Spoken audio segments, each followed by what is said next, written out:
عايز تنجح في شغلك، كن بارا بأمك.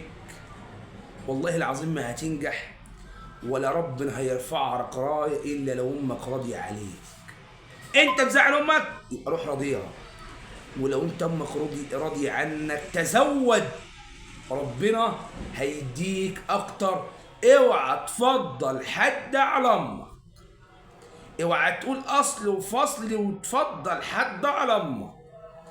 أمك هي أمك، أمك هي الأساس، أمك هي أمك. وكلمة هي أمك يعني هي أساسك. أنت أصلا من غير أمك والله ما تسوى حاجة. خلي بالك من أمك، وخلي عينك على أمك، وخلي قلبك عايش بأمك. والله أمك لو ماتت غضبانة عليك والله يا طيب ما هتبقى في خير أبدا.